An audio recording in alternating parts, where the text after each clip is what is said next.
পাশ হলো আগামী অর্থবছরের জন্য 9,38,000 কোটি টাকার বাজেট। দুপুরে স্পিকার হাফিজ উদ্দিন আহমেদের সভাপতিত্বে অনুষ্ঠিত বাজেট অধিবেশনে কণ্ঠভোটে সর্বসম্মতিক্রমে পাশ হয় নতুন বাজেট।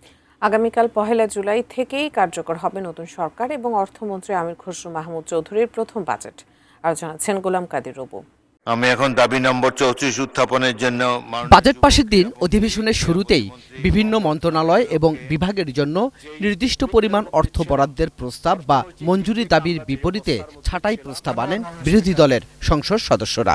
আমরা বিরোধী দলের পক্ষ থেকে মূলত প্রস্তাবগুলো দিয়েছি, আর কোনোটাই দেই নাই। এসব ছাঁটাই প্রস্তাবের ওপর চলে আলোচনা, পাল্টা যুক্তি তুলে ধরেন সংশ্লিষ্ট মন্ত্রীরাও। মাননীয় স্পিকার, আমি একজন আইনের শিক্ষার্থী, আমিও ওনার ডিবেট মুগ্ধ হয়ে শুনি, কিন্তু ওনার এই মুগ্ধতা যদি উনি ওনার মন্ত্রণালয়ে ছড়িয়ে দিতে পারতেন এবং তার মন্ত্রণালয়ের কাজের মাধ্যমে, তাহলে আর এটি ছাঁটাই করে 1 টাকা করার প্রস্তাব আমি রাখতাম না।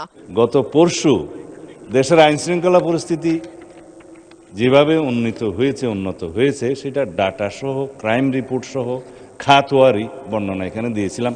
সম্ভবত আমার ওই মুগ্ধকর বক্তব্যটা আপনি সেদিন হয়তো শুনতে পারেন না, হতে পারে। পরে এসব ছাঁটাই প্রস্তাব কণ্ঠভোটে দেন স্পিকার, যা নাকচ হয়।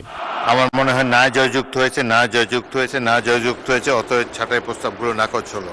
এরপর অর্থমন্ত্রী সরকারের বার্ষিক বাজেটের বিভিন্ন ব্যয় নির্বাহের জন্য সরকারি কোষাগার বা সংযুক্ত তহবিল থেকে অর্থ উত্তোলন এবং ব্যয়ের অনুমোদন প্রস্তাব বা নির্দিষ্টকরণ বিল উত্থাপন করেন। 2027 সনের 30 জুন তারিখে সমাপ্য অর্থ বৎসরের কার্যাদি নির্বাহের জন্য সংযুক্ত তহবিল হতে অর্থ প্রদান ও নির্দিষ্টকরণের কর্তৃত্ব প্রদানের জন্য আনিত একটি বিল, নির্দিষ্টকরণ বিল 2026 সংসদে উত্থাপন করছি। স্পিকার তা কণ্ঠভোটে দিলে সর্বসম্মতিক্রমে পাশ হয়, আর এরই মধ্য দিয়েই পাশ হয় আগামী অর্থ বছরের বাজেট। নির্দিষ্টকরণ বিল 2026 সংসদে পাশ হলো। অবশ্য বাজেট পাশে প্রক্রিয়া শুরু হয় আগের দিনেই।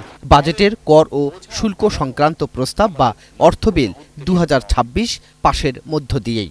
সেখানে করমুক্ত আয়ের সীমা বাড়ানো, কালো টাকা সাদা করার বিধান বাতিল সহ আনা হয় বেশ কিছু পরিবর্তন। গেল 11 জুন জাতীয় সংসদে 9,38,000 কোটি টাকার বাজেট প্রস্তাব পেশ করেন অর্থমন্ত্রী, যেখানে রাজস্ব আয় লক্ষ্যমাত্রা ধরা হয় 6,95,000 কোটি টাকা, ঘাটতি ধরা হয় 2,43,000 কোটি টাকা।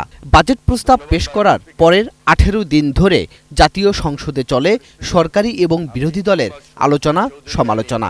তবে অর্থবিলে কিছুটা সংশোধনী ছাড়া প্রস্তাবিত বাজেটের আকার, বরাদ্দ এবং কাঠামোগত কোনো পরিবর্তন ছাড়াই পাশ হলো সরকারের প্রথম বাজেট, যা কার্যকর হবে 1 জুলাই থেকেই। খানের প্রস্তাব মতো।